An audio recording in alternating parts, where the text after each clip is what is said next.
Assalamualaikum warahmatullahi wabarakatuh. Perkenalkan, kami dari kelompok 1 ingin mempresentasikan tentang perhitungan perpangkatan menggunakan divide and conquer, yang mana kelompok 1 terdiri dari 6 anggota. Yang pertama, Najwa Aulia.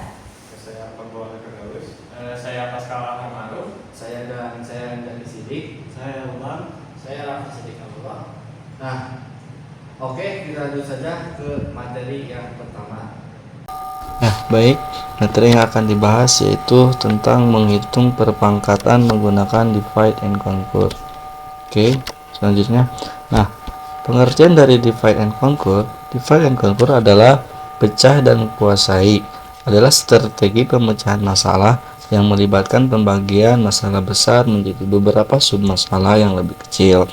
Nah, menyelesaikan setiap submasalah secara individu dan kemudian menggabungkan solusi-solusi tersebut untuk menyelesaikan masalah asli.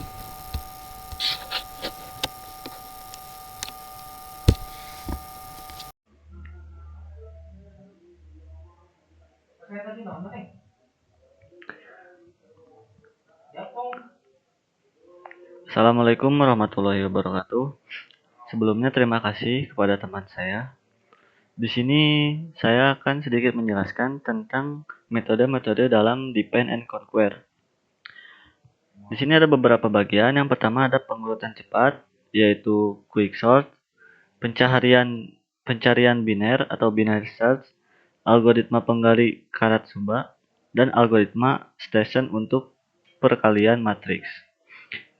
Metode lain dalam divide and conquer ada juga merge sort, crossfire of point, fast Fourier transform atau FFT, dan maximum subvariate problem. Di sini saya Raffi Sidik Abdullah akan menjelaskan tentang perpangkatan. Nah, perpangkatan itu sendiri yaitu eksponensiasi adalah operasi matematika yang melibatkan dua bilangan, yaitu basis atau alas dan eksponen atau pangkat. Nah, untuk contohnya sendiri yaitu ini berikut contoh perpangkatan. Itu contoh 1 banding 2 pangkat 3, basis banding 2, eksponen bagi 3, penghitungan bagi 2 pangkat 3 sama dengan 2 kali 2 kali 2 sama dengan 8. Nah, untuk contoh lainnya 2 tambah 5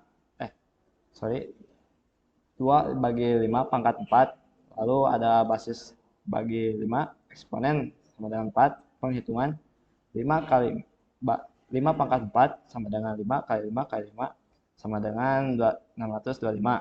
Nah, di sini angka 5 basis dikalikan dengan dirinya sendiri sebanyak 4 kali, yaitu 5 kali 5 kali 5 kali 5, yang hasilnya adalah 625. Jadi perpangkatan adalah cara efisien untuk menulis dan menghitung pengulangan perkalian dari sebuah angka. Oke, saya selanjutnya akan menjelaskan tentang sifat-sifat perpangkatan. Pertama ada A pangkat 0 sama dengan 1. Jadi untuk setiap bilangan A yang tidak 0, jika eksponennya 0, hasilnya selalu 1. Contoh 7 pangkat 0 sama dengan 1. Sebelumnya A pangkat 1 sama dengan A. Setiap bilangan yang dipangkatkan dengan 1, hasilnya adalah bilangan itu sendiri. Contohnya 9 pangkat 1 sama dengan 9. Selanjutnya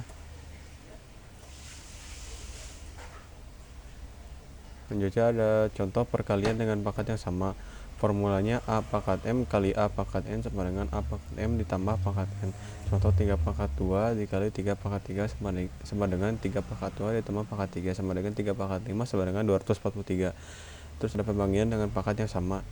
Formulanya A pangkat M dibagi A pangkat N sama dengan A pangkat M dikurangi N.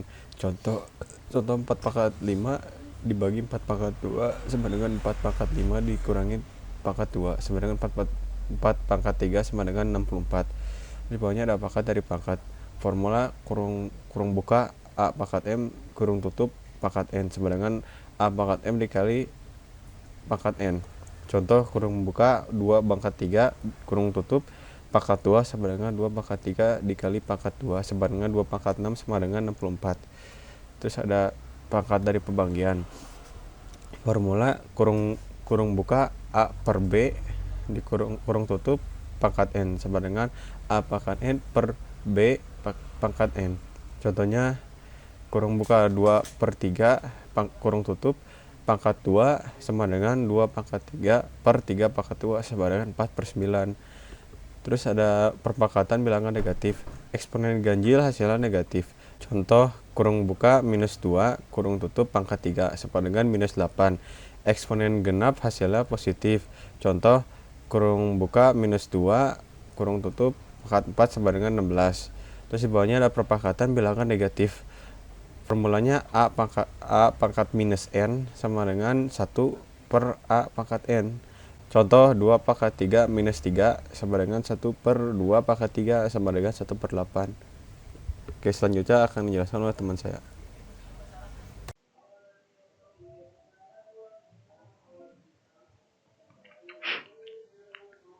Metode lain untuk menghitung perpangkatan adalah metode depend and conquer, bagi dan kuasai.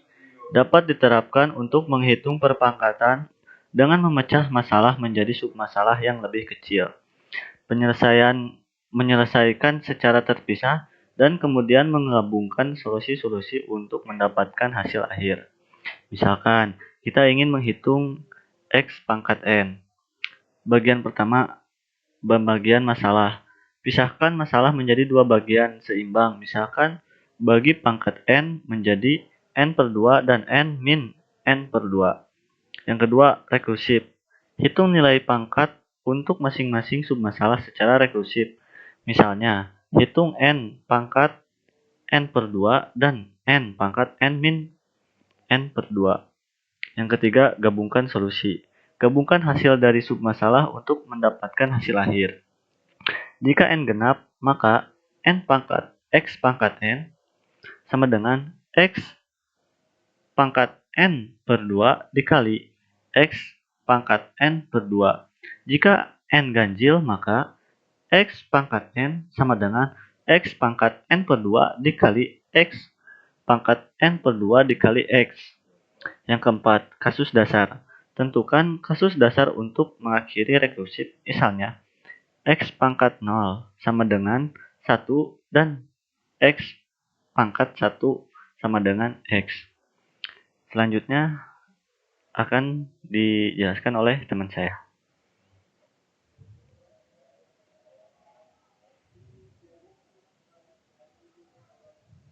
Oke, langkah selanjutnya yaitu adalah menghitung perpangkatan menggunakan divide and conquer. Di sini langkah-langkahnya yang pertama yaitu gunakan rekursi untuk membagi masalah. Nah, di sini mempunyai rekursi 2. Yang pertama, jika N adalah genap, maka A pangkat N sama dengan dalam kurung A pangkat N dibagi 2. Jika N adalah ganjil, maka A pangkat N sama dengan A dikali dalam kurung A pangkat N min 1 dibagi 2. Tutup kurung pangkat 2. Nah, untuk penerapannya, di sini kami mengambil contoh yaitu 5 pangkat 12. Berhubung 5 pangkat 12 itu adalah genap, maka A pangkat N dibagi 2. A pangkat N dibagi 2, 5 pangkat 12 dibagi 2. Di sini ada 5 pangkat 6. Kemudian kita bagi 2. 5 pangkat 6. Berhubung 5 pangkat 6 di sini adalah genap, kemudian kita bagi lagi menjadi A pangkat N dibagi 2, yaitu menjadi 5 pangkat 3. Nah, kemudian 5 pangkat 3 ganjil, maka A kali A pangkat N min 1 dibagi 2 pangkat 2. Di sini dengan hasil 5 dan 5 pangkat 2. Berhubung 5 sudah menjadi akhir, kemudian kita turunkan lagi, bagi lagi yang 5 pangkat 2.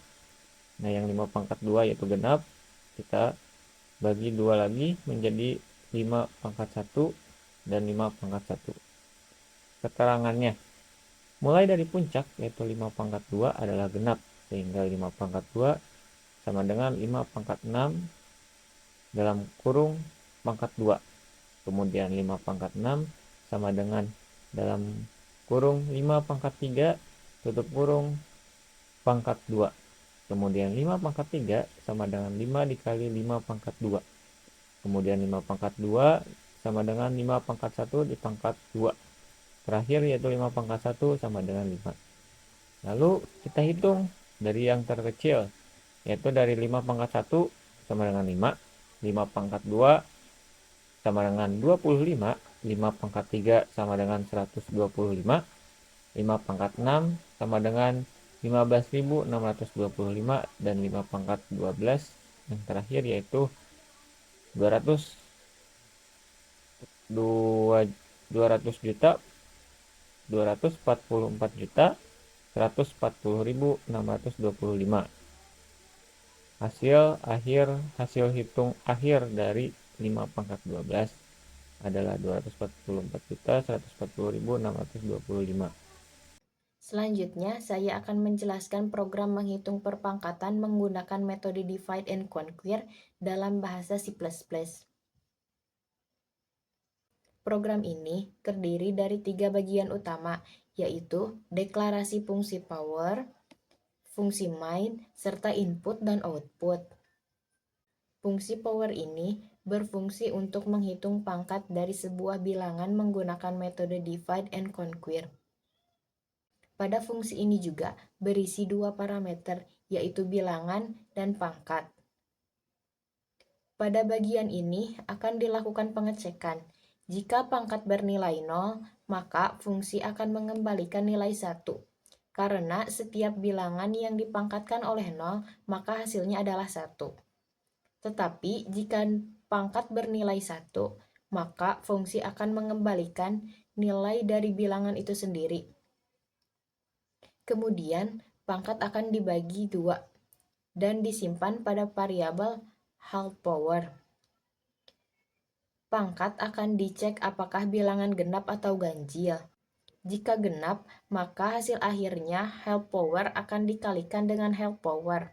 Dan jika ganjil, maka half power akan dikalikan dengan bilangan itu sendiri. Selanjutnya fungsi main. Di sini akan mengatur input dan output, serta memanggil fungsi power. Pengguna akan diminta untuk memasukkan nilai bilangan dan nilai pangkat. Kemudian, fungsi power akan dipanggil dengan parameter bilangan dan pangkat yang disimpan pada variabel hasil. Perintah terakhir ini akan mencetak hasil perhitungan tersebut. Mari kita lihat bagaimana hasil dari program tersebut.